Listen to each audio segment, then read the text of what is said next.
une crise dans l'Église. J'ai parlé de la crise de manque de disciples. Et ces disciples qui sont des apprentis, qui étaient là pour apprendre, mais apprendre quoi? La parole. La parole de Dieu. J'ai parlé de cette crise à l'Église à cause du manque de la parole de Dieu. Car la parole de Dieu, c'est la bonne nouvelle.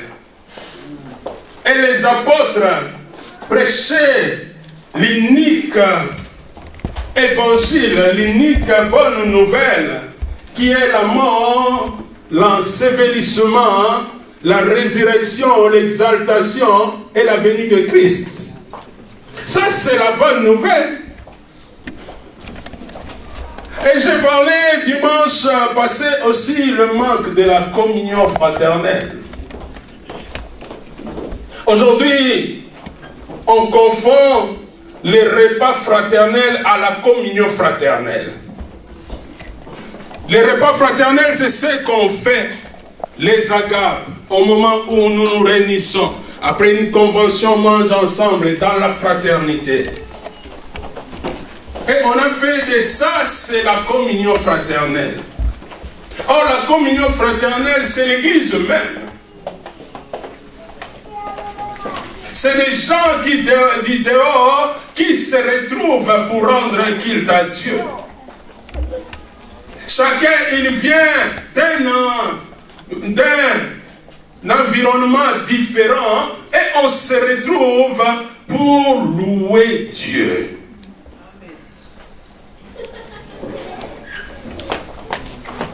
La communion fraternelle, c'est l'unité des chrétiens, l'unité des disciples, l'unité des enfants de Dieu. Et dimanche passé, j'ai rappelé, s'il y a encore l'unité, s'il y a encore l'union, parce que quand on parle de la communion, il y a deux mots, il y a commun et il y a union.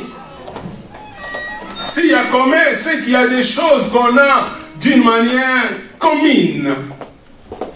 S'il y a union, et nous faisons une force. Voilà pourquoi les sages de ce monde, ils ont dit, l'union fait la force. Et l'Église est devenue faible parce qu'il n'y a pas cette unité. Mais aujourd'hui, je viens pour parler de la fraction du pain.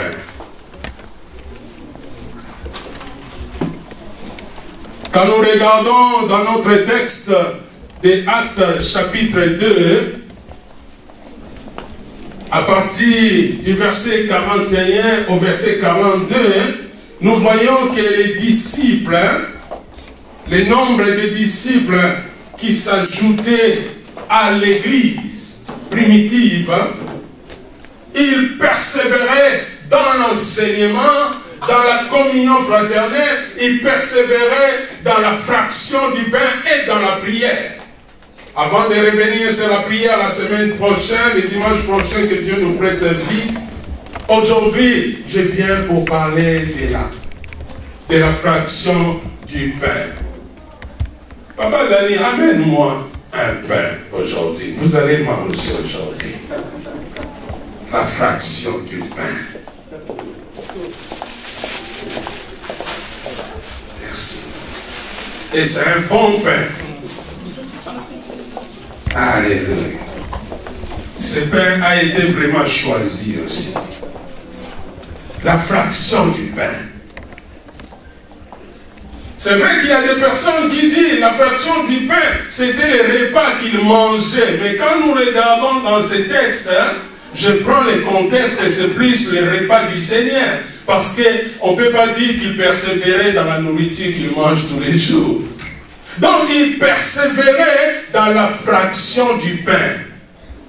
Quand on dit fraction, c'est qu'on doit les fractionner. C'est le même pain, mais on doit les fractionner. On doit les partager.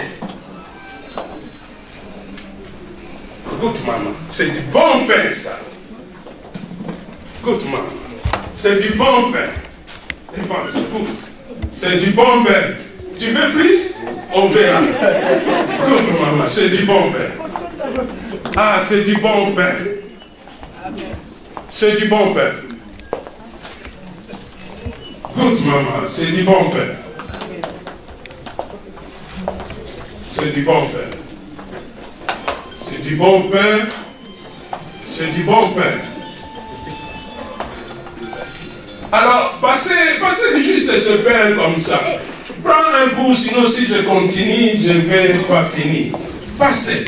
Que chacun mange un petit. Moi aussi, je mange. C'est du bon pain. Et vous savez, dans toutes les cultures, je ne vois pas quelle culture qui ne mange pas du pain. Vous savez que tous les cultures mangent du pain. Et dans tous les cultures, le pain a une place. Et laisse-moi te dire, dans toute une journée, le pain peut avoir une place le matin jusqu'au soir. Tu prends le petit déjeuner, tu prends du pain. Tu prends les repas, tu prends du pain. Vous êtes d'accord avec moi?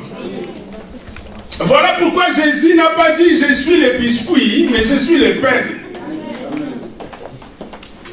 Parce que le pain a une grande place.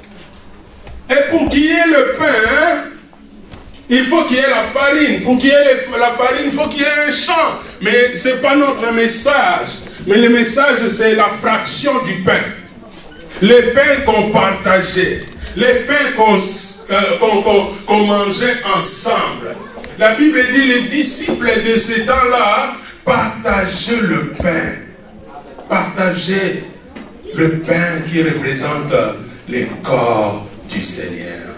La fraction du pain qui a plusieurs significations, ce qu'on appelle la Sainte Seine, ce qu'on appelle le repas du Seigneur. Dans l'Église catholique, on dit Eucharistie ou communion. La fraction du pain a une grande importance. Pourquoi? Parce que tout tourne autour de cette table. Voilà pourquoi aujourd'hui, j'aimerais que quelqu'un ne sorte pas comme il était venu. Aujourd'hui, on a perdu la puissance qui réside dans la Sainte Seine. Parce que les gens ne réalisent pas, on ne peut pas parler de Jésus, on ne peut pas parler de l'Église sans parler de ce que Christ a fait sur la croix. Amen. Tout est accompli sur la croix. Jésus marchait, il a ressuscité des morts, il a guéri des malades. Il n'avait pas dit tout est accompli. Même il a ressuscité Lazare qui était mort 4 jours. Il n'a pas dit que tout est accompli. Il a mangé les repas avec ses disciples, c'était presque la fin. Il n'a pas dit tout est accompli. Mais c'est sur la croix, après avoir fait plusieurs actes, c'est là qu'il va dire tout est accompli. Parce que sur la croix, Jésus va faire beaucoup de choses. Et avant de revenir sur la croix, j'aimerais rappeler que les disciples en ce temps-là persévéraient dans la fraction du pain, persévéraient dans la Sainte Seine. Parce que la Sainte Seine avait une grande importance pour eux. Si nous regardons même dans Actes chapitre 20, au verset 7, nous allons voir quelque chose qui s'est passé même autour de la Sainte Seine. La Bible dit, les disciples, ils avaient coutume de prendre les repas le premier jour de la semaine. Ils avaient l'habitude de prendre les repas. Et voilà, pendant qu'ils prenaient les repas, l'apôtre Paul, il avait ce voyage missionnaire, mais il ne pouvait pas partir sans prendre la Sainte Seine. Et lorsqu'ils étaient réunis pour prendre le repas, pour partager le pain, comme nous venons de faire, et voilà quelque chose qui va passer dans Actes chapitre 20, verset 7. Dans la Sainte Seine, il réside un grand mystère, le mystère de la croix. La fraction du pain, la Sainte Seine. Si tu peux nous balancer ça, Actes chapitre 20, verset 7. Les premiers jours de la semaine, nous étions réunis pour rompre le pain. Paul, qui devait partir le lendemain. Même pour son voyage, avant de partir, il prend la Sainte Seine. Comme Jésus, avant d'aller sur la croix, il prend la Sainte Seine. Donc la Sainte Seine était quelque chose d'important, très nécessaire. Aujourd'hui, il y a même des chrétiens, ils ne prennent pas la Sainte Seine.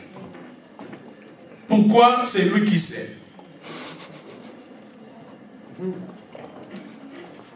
Qui devait partir le lendemain, s'entretenait avec les disciples, il prolongeait son discours. Autour de la Sainte Seine, il y avait la parole. Autour de la Sainte Seine, il n'y avait pas de regard, mais il y avait la parole. Mais voilà, la parole s'est prolongée. Il prolongeait son discours jusqu'à minuit. Il y avait beaucoup de lampes dans la chambre haute où nous étions ensemblés. Donc là où il y avait les enfants de Dieu, il y avait plusieurs lampes. Est-ce qu'aujourd'hui dans l'église, il y a encore la lumière? Est-ce qu'on est encore des lumières?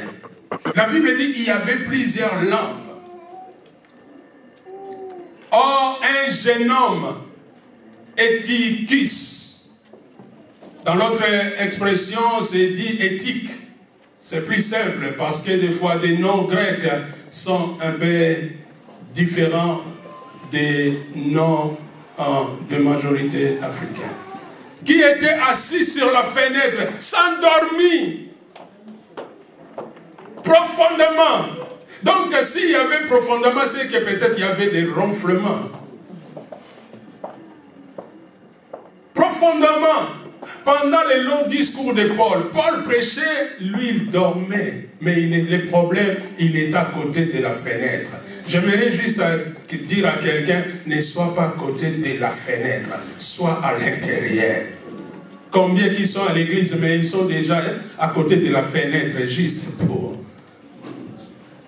Profondément, pendant les longs discours de Paul, entraîné par le sommeil, il tomba du 3e étage en bas. Et il fit relever mort. Mais Paul étant descendu, se penchant sur lui. Quelle compassion! Il est là dans le service. Non seulement dans le service, mais il est là dans le soutien.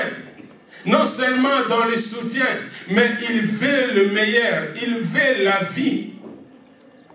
Il pencha sur lui et il est pris dans ses bras.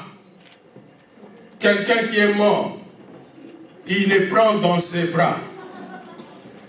Est-ce que tu peux prendre encore ton frère, ta sœur dans tes bras? Celui que tu penses qu'il est mort. L'apôtre Paul, il va prendre.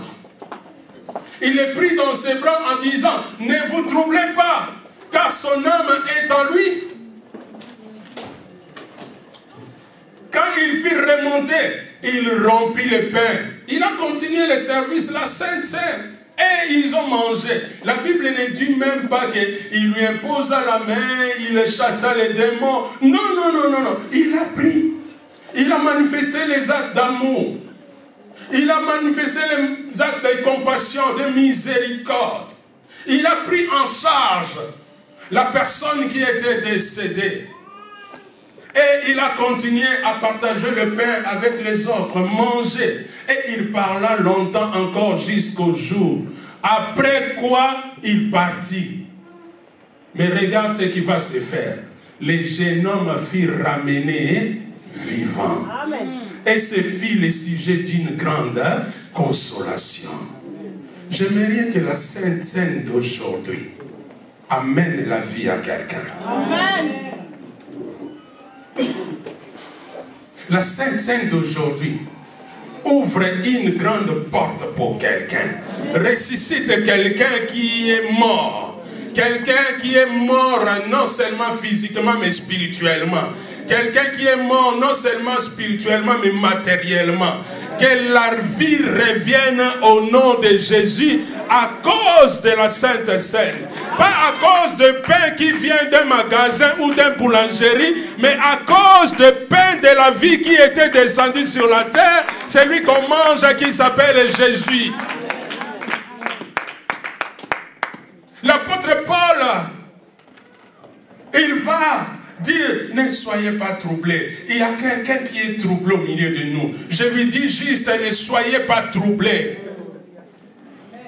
Tu te poses la question à cause de ta situation, à cause de ce que tu traverses, à cause de ta famille, à cause de ta situation administrative, à cause de tes affaires. Je te dis juste, ne sois pas troublé.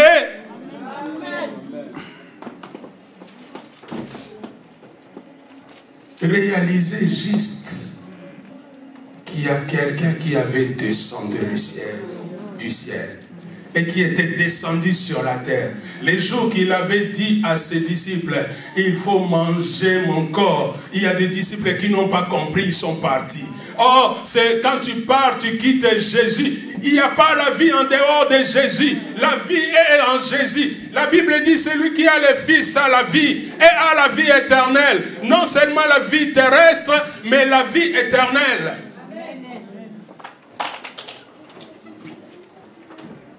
L'apôtre Paul, il va parler encore dans 1 Corinthiens, au chapitre 10, versets 16 à 17, il va dire, le pain que nous mangeons, c'est la communion au corps de Christ. Et la coupe que nous buvons, c'est la communion par le sang. Mais je ne vous félicite pas, je ne vous honore pas, parce que lorsque vous vous réunissez en assemblée, à un culte, or parmi vous il y a des divisions. Or, parmi vous, il y a des discriminations. Or, parmi vous, il y a du rejet. Or, parmi vous, les faibles ne peuvent pas dire que je suis fort. Ou les forts ne peuvent pas dire que je soutiens les faibles. Et voilà pourquoi dans 1 Corinthiens, encore au chapitre 11, au verset 23, il va parler de ce que Christ a fait dans la nuit qu'il allait se livrer. Et à partir du verset 17 au 20, nous allons voir dans 1 Corinthiens aussi, il parle de la division qui peut régner au milieu du peuple de Dieu. Aujourd'hui, la Sainte Seine a perdu sa valeur, sa puissance, parce que nous ne réalisons pas ce que Jésus a fait. Jésus a fait plusieurs actes sur la croix. Non seulement il était crucifié, mais sur la croix, il y a beaucoup de choses qui se sont passées. Voilà pourquoi cette table est importante. La fraction du pain est importante. Si les disciples demeuraient, persévéraient à ça, ils étaient assidus à ça parce qu'ils réalisaient qu'on ne peut pas parler de la bonne nouvelle, on ne peut pas parler de l'évangile, on ne peut pas parler du Seigneur sans parler de ce qu'il a fait.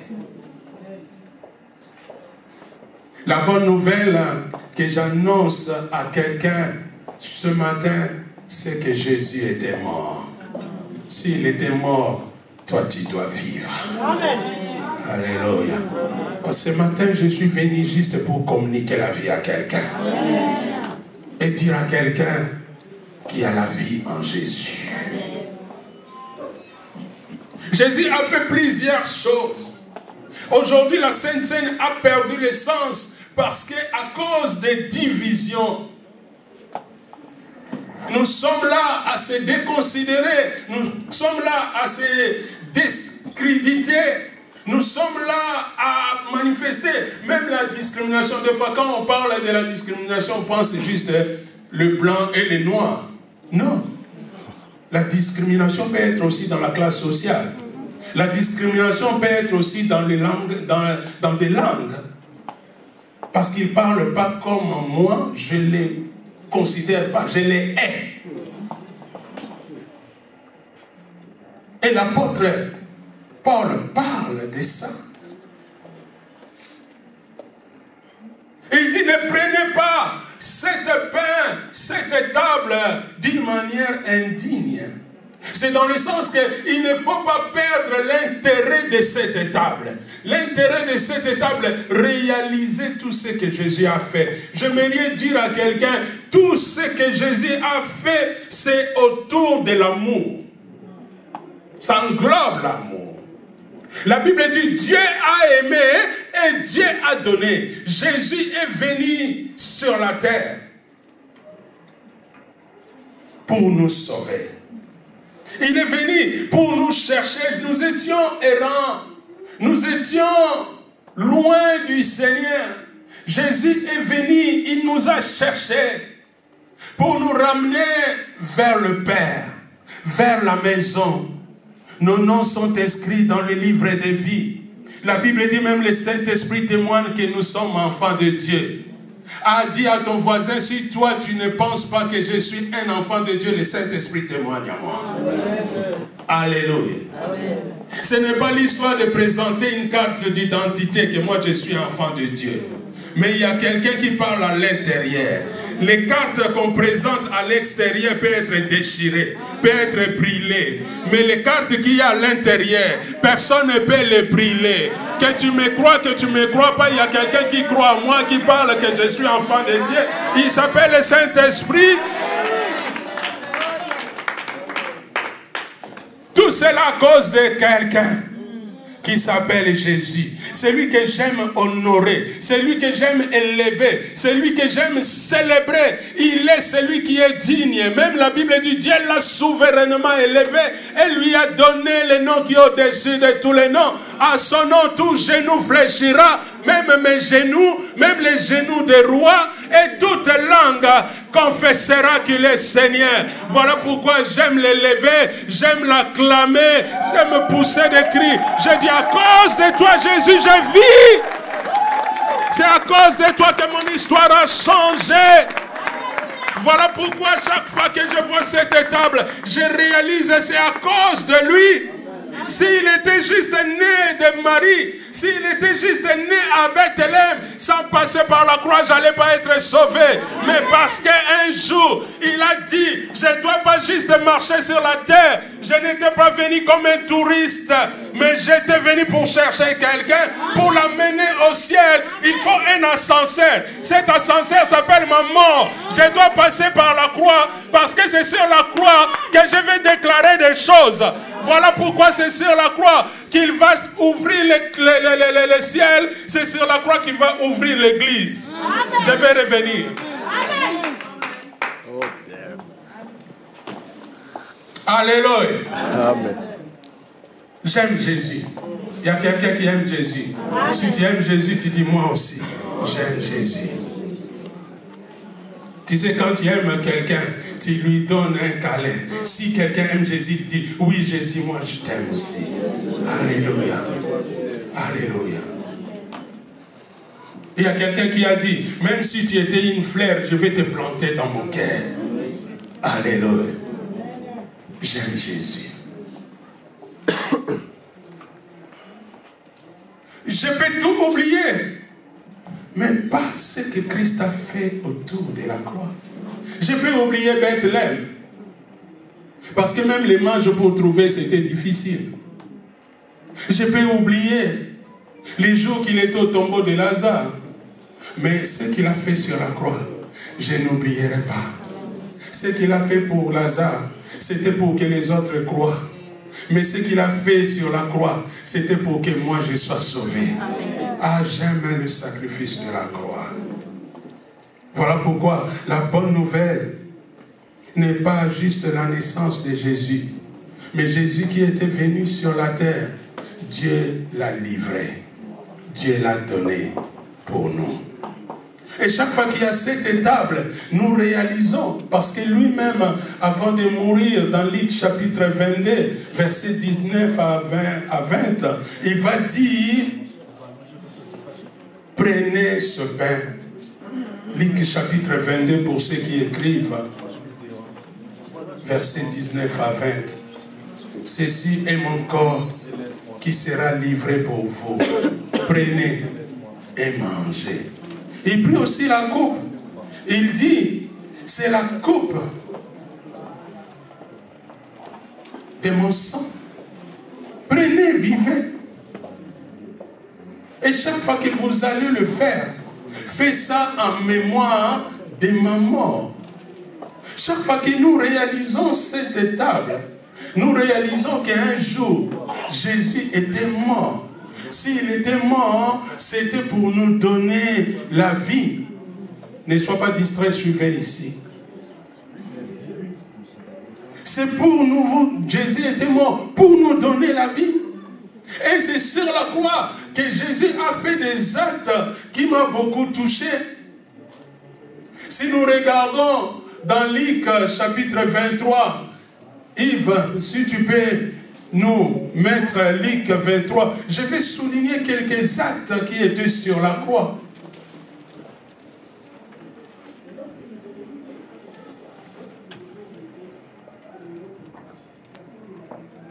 Acte chapitre 23, verset 33 déjà.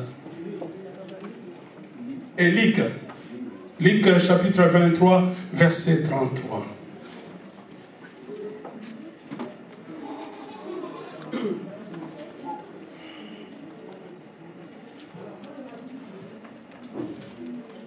La Bible dit, lorsqu'ils firent arriver au lieu appelé les crânes, ils les crucifièrent là, ainsi que les deux malfaiteurs, l'un à droite, l'autre à gauche. La première chose, Jésus n'était pas crucifié entre un prophète et un docteur.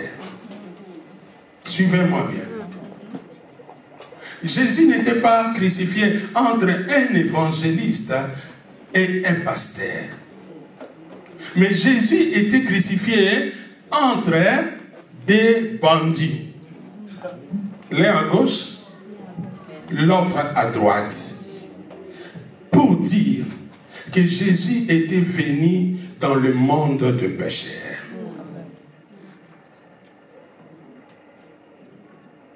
Et j'aimerais dire à quelqu'un, tu vis dans le monde de pécheurs. Sache qu'à gauche, il y a un pécheur. Sache qu'à droite, il y a un pécheur.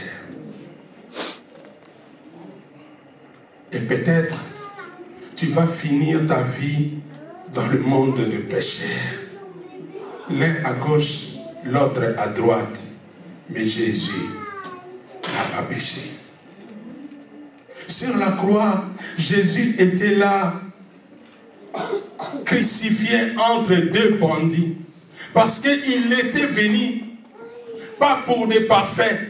Il était venu, pas pour ceux qui sont saints. Il était venu, pas pour ceux qui étaient capables. Il était venu pour des personnes condamnées.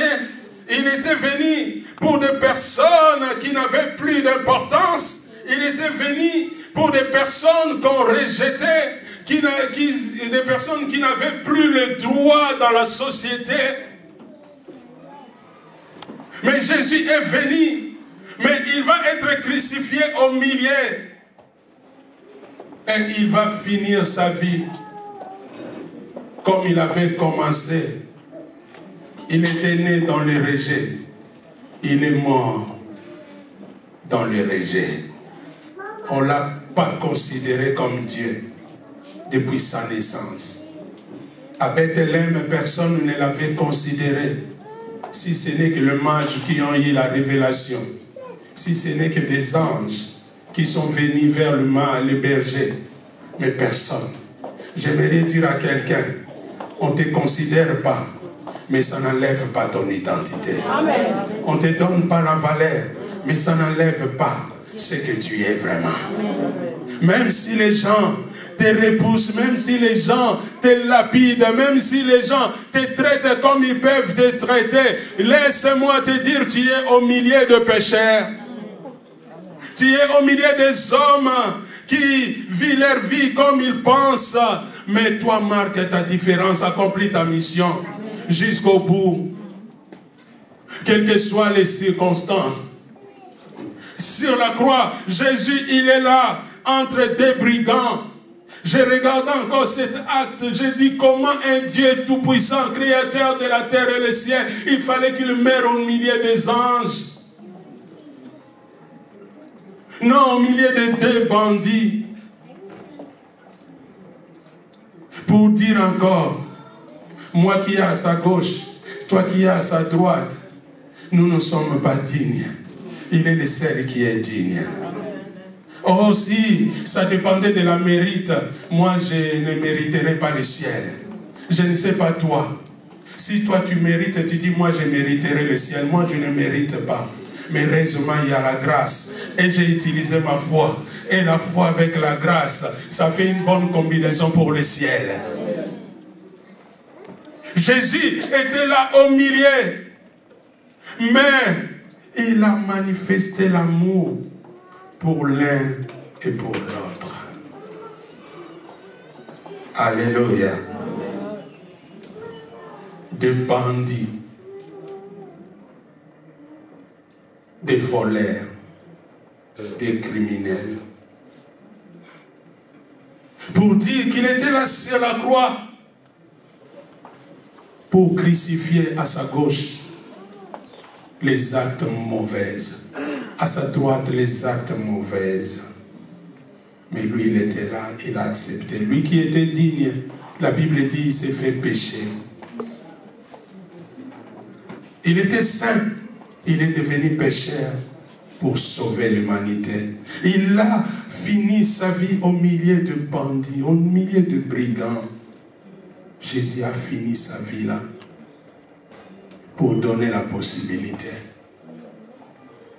à des bandits, pour donner les moyens. Voilà pourquoi je ne peux pas oublier cette table, parce que j'étais qu'un voyou, mais Jésus m'a donné la possibilité du ciel. Tu étais qu'une femme qui avortait. Jésus t'a donné la possibilité de devenir femme. On t'appelle des fois madame. Qui pouvait te considérer avec des actes que tu as fait dans ta vie. Tu étais qu'un voleur, mais Jésus t'a considéré. Tout le monde t'a rejeté. Jésus n'a pas dit, non, moi je ne suis pas digne, je suis parfait, vous ne pouvez pas me crucifier avec deux bandits. Il a accepté comme un agneau qu'on amène à la boucherie. Or, il était le lion de la tribu de Juda. Heureusement, il n'était pas venu comme un lion, sinon je n'allais pas être sauvé. Il fallait qu'il vienne comme un agneau pour faire un sacrifice. Non seulement amener un sacrifice, mais que lui-même soit le sacrifice. À tout le monde amène le sacrifice, mais il est le seul qui se donne en sacrifice. Jésus. Ça, c'est le premier acte. Et le deuxième acte dans le verset 34, la Bible dit, Jésus dit, Père, pardonne-leur car ils ne savent pas ce qu'ils font. Deuxième acte, sur la croix.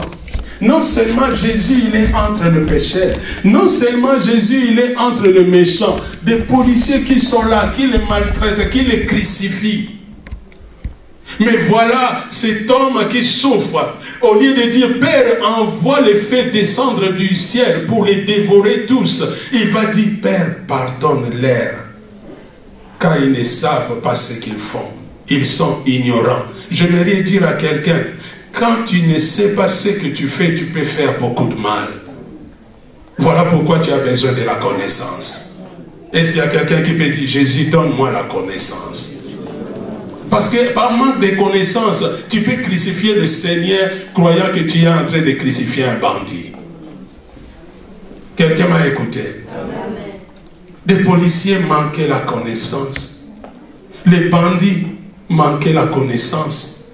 Parce qu'ils oubliaient que le mal qu'ils font est pénal. Ils vont être condamnés.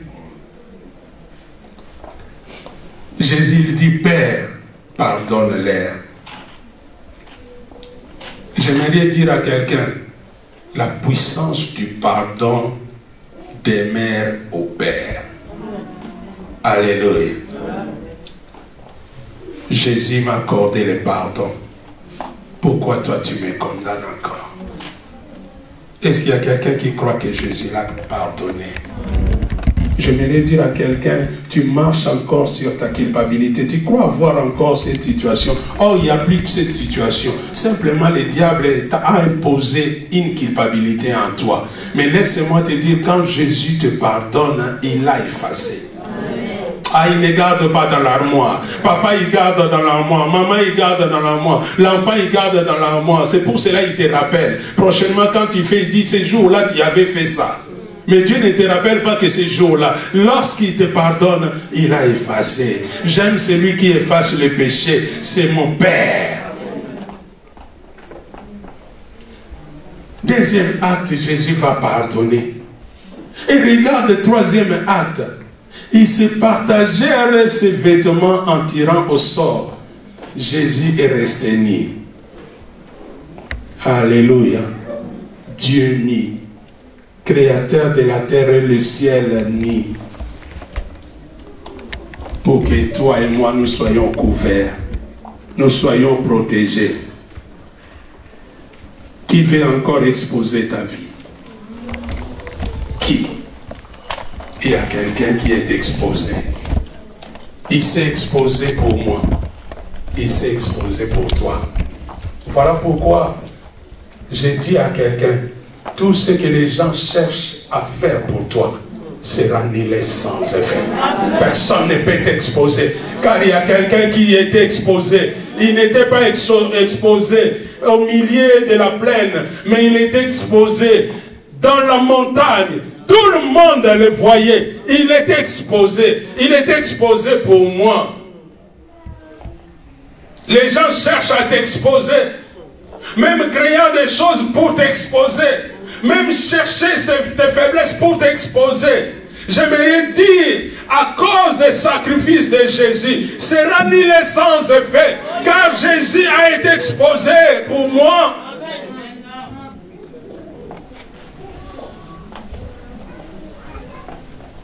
On l'a considéré bandit, il n'était pas bandit. On l'a exposé, or il est Dieu. Il est celui qui a créé les tissus. Il est celui qui a créé les animaux. On peut fabriquer des cuirs. Il est celui qui a créé les cotons. Toutes les choses, on peut fabriquer ces vêtements. C'est lui qui l'a créé, mais ni sur la croix. Il acceptait cela pour que moi je sois revêtu. J'aimerais dire à quelqu'un, les diables cherchent à te descendre, à te déconsidérer. Mais il y a quelqu'un qui te valorise. Il y a quelqu'un qui te considère. Il s'appelle Jésus. Voilà pourquoi je dis, déconsidère-moi, dévalorise-moi. Il y a quelqu'un qui me donne la valeur. Il s'appelle Jésus. Il a accepté cela sur la croix. Ah, j'aime Jésus. Non seulement il va finir là. Il n'a pas opposé à ces soldats qui tiraient ses habits au sort. Il a accepté pour dire de toutes les façons, les tissus que vous êtes en train d'enlever, ça vient des hommes, ça restera sur la terre. Mais la personne que je suis, personne ne peut m'enlever ce que je suis. J'aimerais dire à quelqu'un que les personnes prennent ce que tu as, qu'il prend tes habits, qu'il prend ta maison, qu'il prend tes voitures, qu'il prend ton argent. Ils ne vont pas prendre ton âme, ils ne vont pas prendre ta vie. J'aimerais dire à quelqu'un, peut-être tu commences à faire des rêves qu'on est en train de te prendre. Ils vont prendre que tes habits. Je suis en train de dire à quelqu'un, la mort ne va pas te prendre.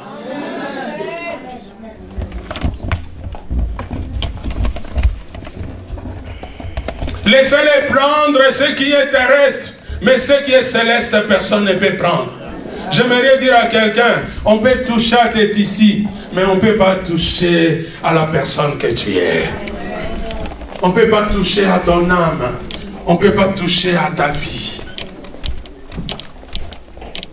Même un jour, Dieu lui-même va autoriser les diables. Il va dire, touche à mon serviteur Job, mais ne touche pas à son âme. Touche à ses biens. Parce que si tu prends un, je peux donner 2. Si tu prends 3, je peux donner 6. Je suis le créateur de toutes les choses. J'aimerais dire à quelqu'un, ce qu'on est en train de te prendre aujourd'hui, Dieu peut te restituer. Tu vas la voir, tu vas le prendre. Quand te prend l'argent, quand te prend la maison, quand te prend les biens, quand te prend tout ce qu'on peut te prendre, qui est terrestre, Dieu est capable de le créer encore et de te donner.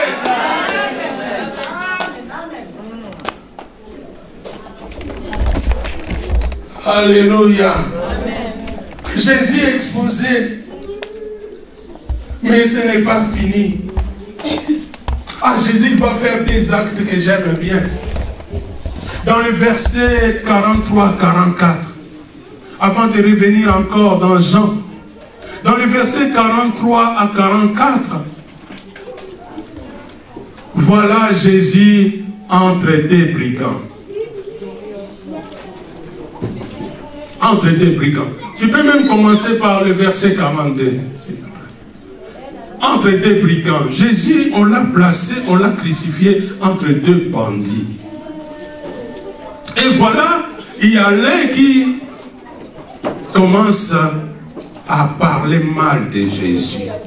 Il dit, mais si tu es le Fils de Dieu, sauve-toi. Et l'autre qui défend. Et à un moment, il dit, Seigneur, il dit, mais cet homme, lui, il n'a pas péché, nous on mérite. Parce qu'on était des voleurs, on était des bandits, on est digne d'être condamnés. Mais lui, il n'a fait aucun mal. Mais il tourne vers Jésus, il dit,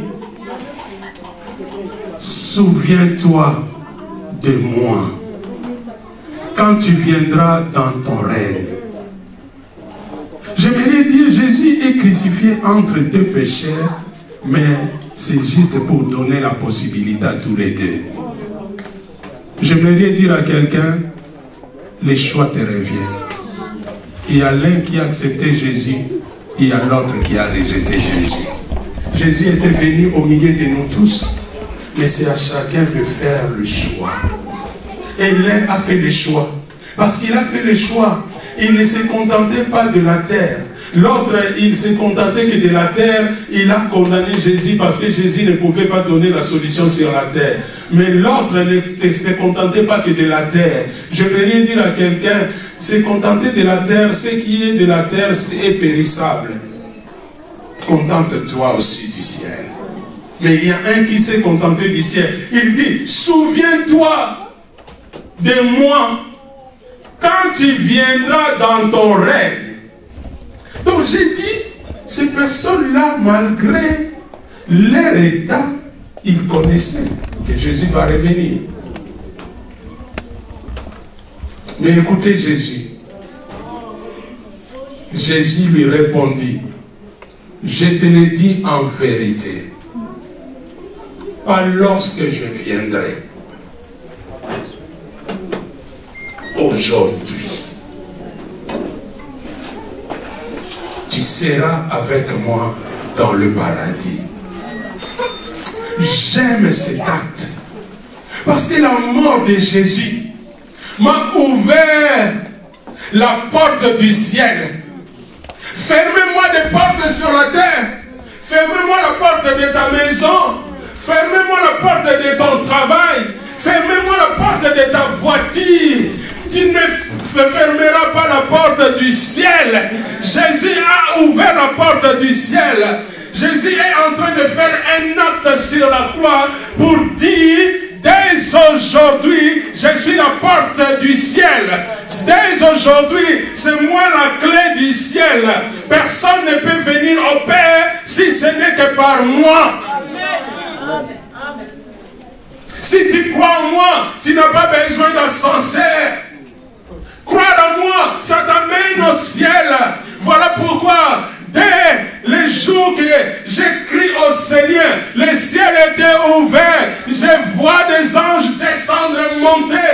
Parce que je vis des situations. Des fois, il y a des situations, je dis non, là, c'est pas quelqu'un qui agit. C'est un ange. Parce que je crois au Seigneur. Et Jésus a prononcé une parole. Dès aujourd'hui, tu seras avec moi au paradis. Quand quelqu'un croit au Seigneur, le ciel est ouvert pour cette personne. Voilà pourquoi les choses que Dieu a préparées dans le ciel vont s'accomplir sur la terre. Que les gens croient que tu vis selon leur programme. J'aimerais te dire, non, non, non, non, non. Tu ne vis pas selon le programme de quelqu'un. Tu vis selon le programme du ciel. Parce que depuis que tu avais accepté le ciel est avec toi. Depuis que tu avais accepté le ciel s'occupe de ton programme. Le ciel s'occupe de ta vie. Voilà pourquoi j'ai dit, je ne mourrai pas, je vivrai, je rencontrerai les merveilles de l'Éternel, parce que le ciel est avec moi. Jésus n'a pas dit, lorsque je vais revenir, non, non, non, non, non, je viendrai pour prendre les autres, mais toi tu es déjà avec moi. Donc dès aujourd'hui,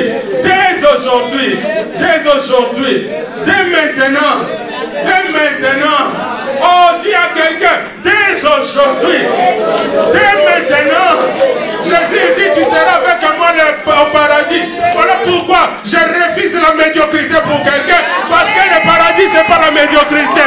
Je refuse la mort pour quelqu'un. Le paradis n'est pas la maladie. Je refuse la pauvreté pour quelqu'un.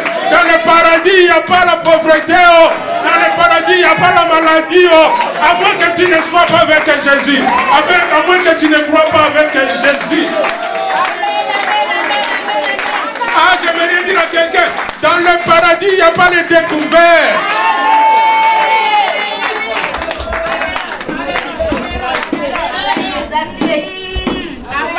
Je viens dire dès aujourd'hui.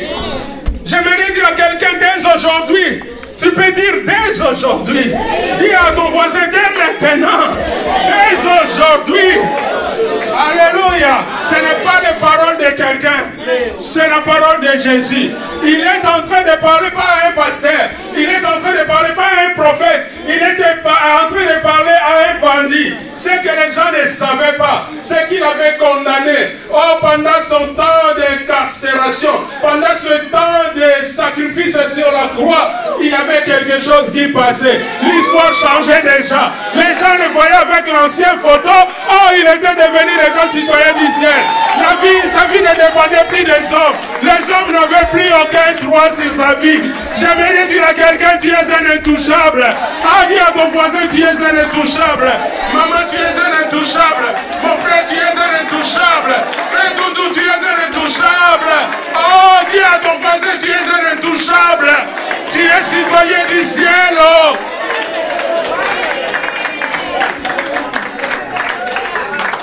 Je ne sais pas si tu es en train de réaliser. Jésus il n'est pas en train de dire ça à Pierre. Pas à Jean.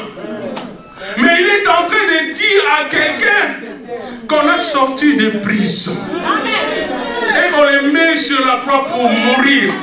Qui condamnera ce que Dieu a élu? Qui condamnera ce que Dieu a choisi? La Bible dit, ce que Dieu a déclaré pire, que personne ne le déclare impie. Alléluia. Qui te condamnera?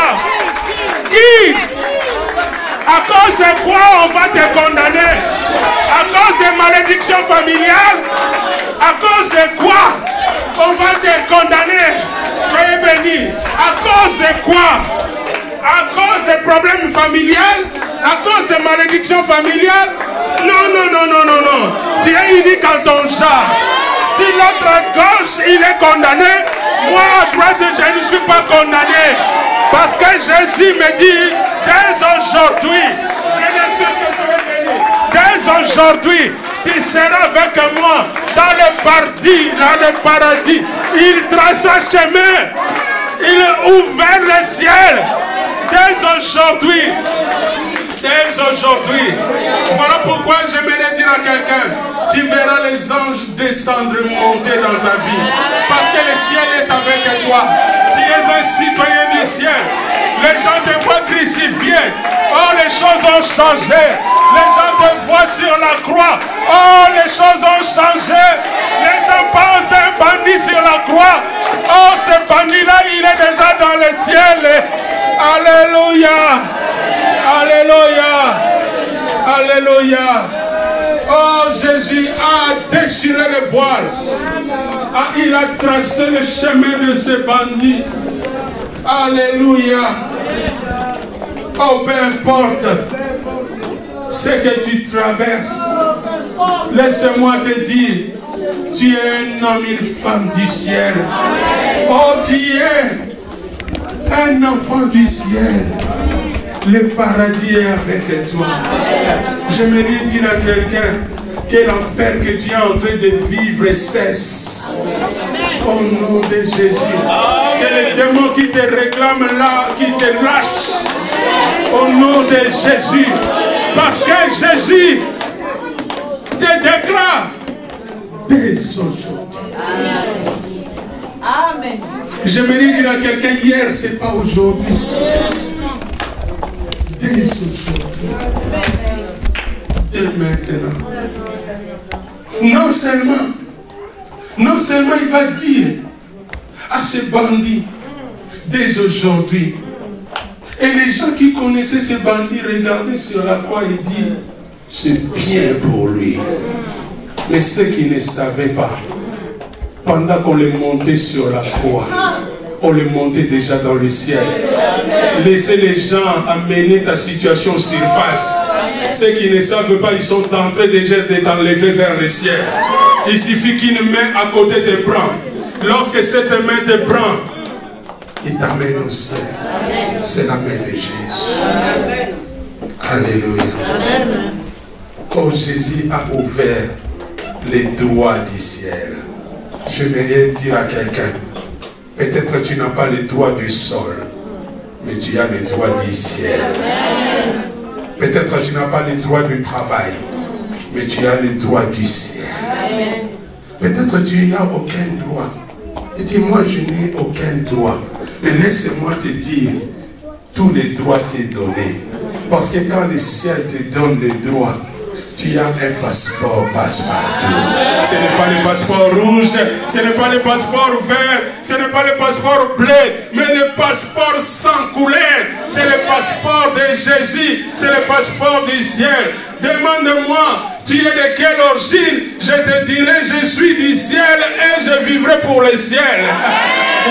Aussi, tu veux aussi, je peux te dire, je suis venu de la terre, mais je vais vivre dans le ciel. Alléluia. Non seulement Jésus a ouvert la porte du ciel. Continuez, Yaïv. Dans le verset 43 et 44, il était déjà environ la 6e heure. Il y eut des ténèbres de toute la terre jusqu'à la 9e heure. Le soleil s'obscurcit et le voile du temple se déchira par le milliers. Non seulement il a ouvert la porte du ciel pour aller au ciel, mais sur la terre, il va ouvrir une chambre qui s'appelle le lieu très saint. Il va ouvrir une chambre que tout le monde doit entrer. Aujourd'hui, Père peut entrer. C'était prévu que pour Lévi, c'était une chambre cachée. J'aimerais dire à quelqu'un, Dieu va t'amener à des choses que tu ne connais pas, des choses que tu n'avais aucun droit. Dieu va ouvrir la porte. Dieu va déchirer le voile. Dieu va tracer un chemin. Ce ne sera pas le chemin que tu as choisi, mais c'est Dieu qui a choisi. C'est sur la croix que la porte du temple va s'ouvrir. J'aimerais dire à quelqu'un, l'église, c'est la chambre du ciel sur la terre. Mais dans l'église, il y avait une chambre que personne n'entrait. Les lieux très saints. C'était que pour la famille de Lévi. C'était pas pour ta famille, maman. C'était pas pour ta famille. C'était pas pour ta famille évangélique. La famille Bélé, En ce moment-là, personne ne les connaissait. On connaissait que la famille Lévi. Mais ces jours-là, Jésus s'occupait d'un bandit. Mais Jésus pensait aussi qu'il y a des bandits qui vont venir. Il y a des pécheurs qui vont venir un jour. Pour eux, il faut que j'ouvre déjà une chambre.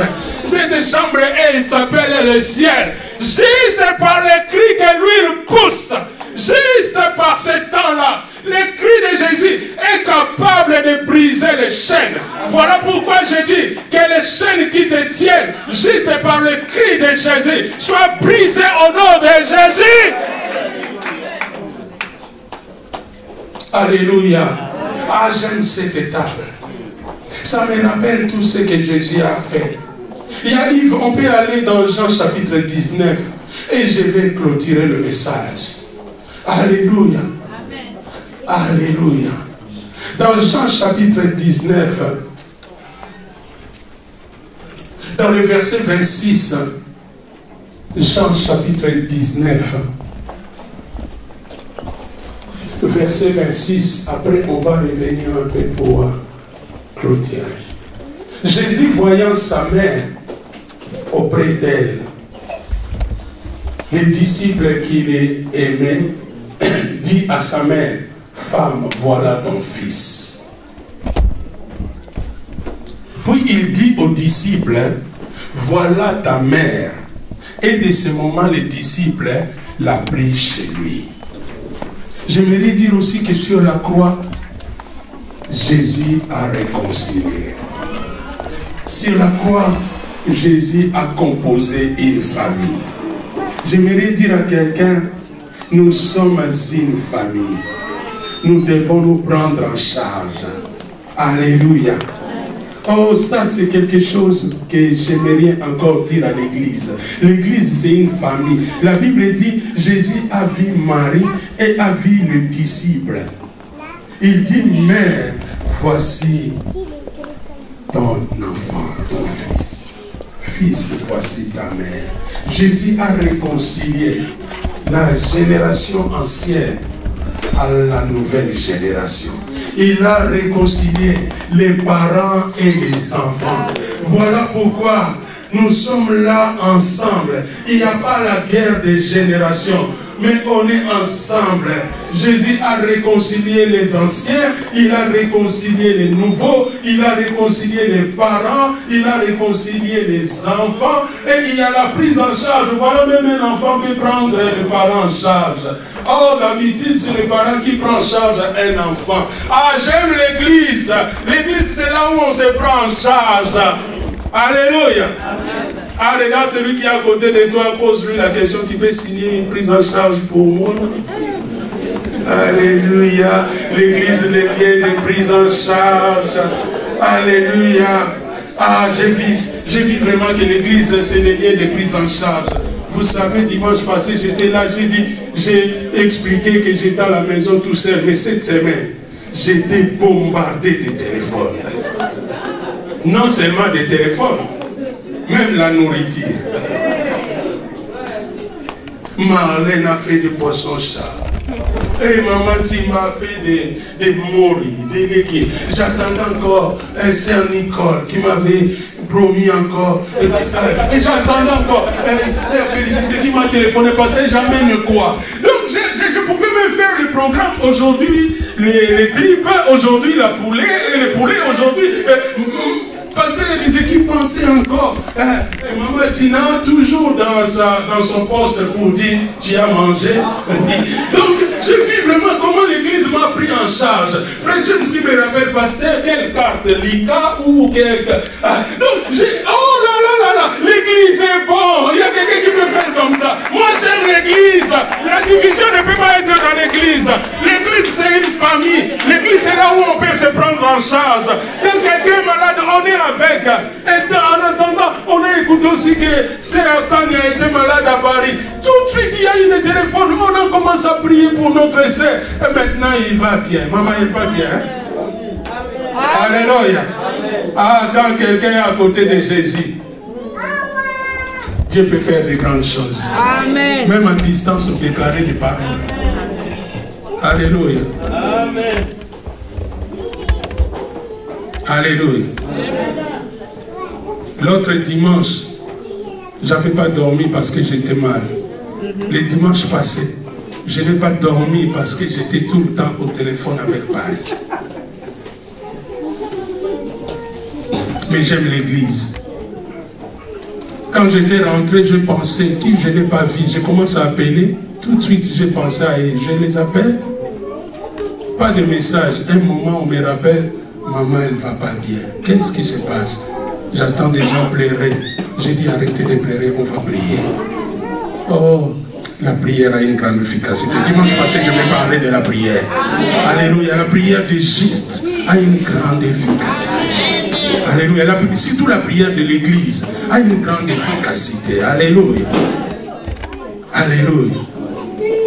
Et notre sœur, elle va bien. Chaque jour, j'appelais ma petite fille, Tania et Naomi, pour dire, tiens bon, courage, courage, courage. Et j'attendais cet enfant qui prenait en charge sa maman. Elle était là avec sa maman. Waouh! Ça, c'est l'église. Alléluia. J'aimerais dire à un enfant, écoutez les anciens. J'aimerais dire à un ancien, écoutez les enfants. Un enfant peut apporter beaucoup de choses aux parents. Un parent peut apporter beaucoup de choses aux enfants. J'aimerais dire aussi à un enfant qui est en train d'avancer, de progresser, de réussir. Ne croyez pas atteindre le ciel et que tu as vu le soleil avant les parents. Si tu commences à voir les rivières, sache une chose, celui qui te met sur les épaules, il s'est lavé déjà dans la rivière. Amen. Alléluia. Il y a quelqu'un qui a écouté. Amen. Que Dieu nous aide. Amen. Jésus a réconcilié. Et je vais finir par le verset 30.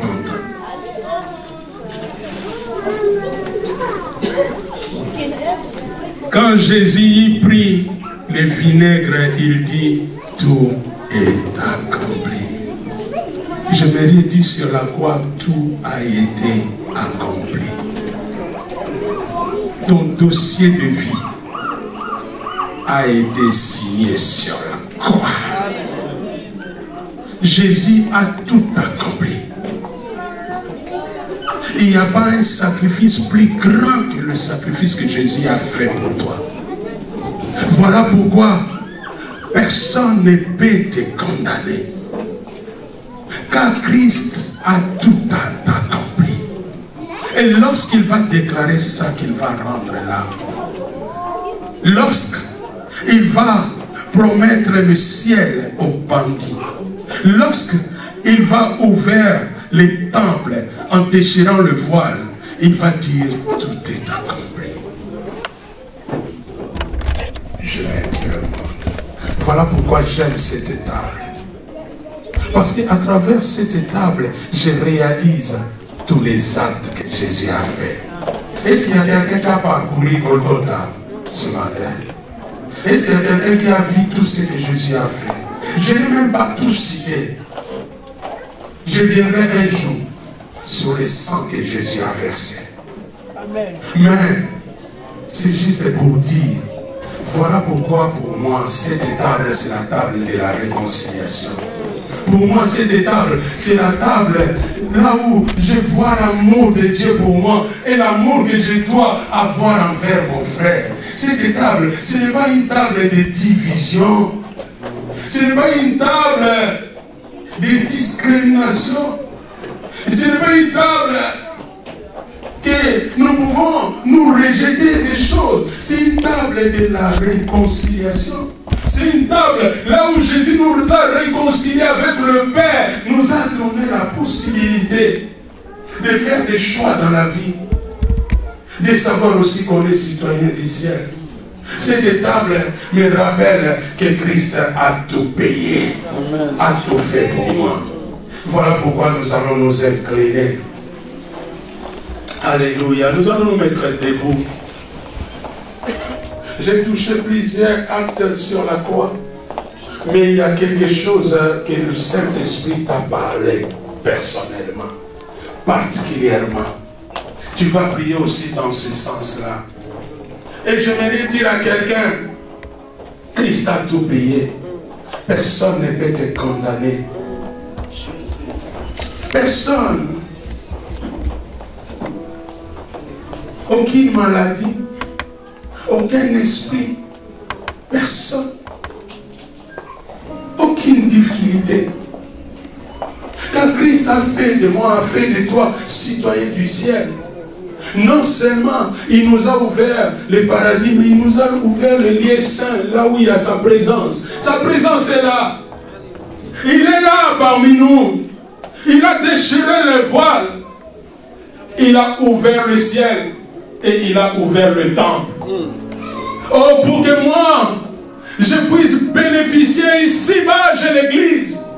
Et lorsque je vais quitter ici-bas, je serai avec Dieu dans son royaume. Voilà pourquoi tu vas prier. Réalise encore toi-même tout l'amour que Dieu a pour toi. Jésus était venu pour te chercher, pauvre pécheur. Jésus était venu pour me chercher, pauvre pécheur. Un bandit que j'étais, un voyou que j'étais. Jésus était venu. Et aujourd'hui, il a fait de moi citoyen du ciel. Depuis que je crois en lui, les portes du ciel m'est ouvert. Si tu peux réaliser encore, peut-être que tu étais encore loin de Jésus. Peut-être que tu étais comme l'autre bandit. Tu dis, qu'est-ce qu'il fait pour moi? Ah, Dieu ne me voit pas. Ah, Dieu ne fait rien pour moi. Tu vas dire, oui Seigneur, pardonne-moi, j'ai réalisé que ton amour est si grand. Ton amour est si merveilleux, si profond. Les œuvres que tu as faites sur la croix, personne ne pouvait le faire pour moi.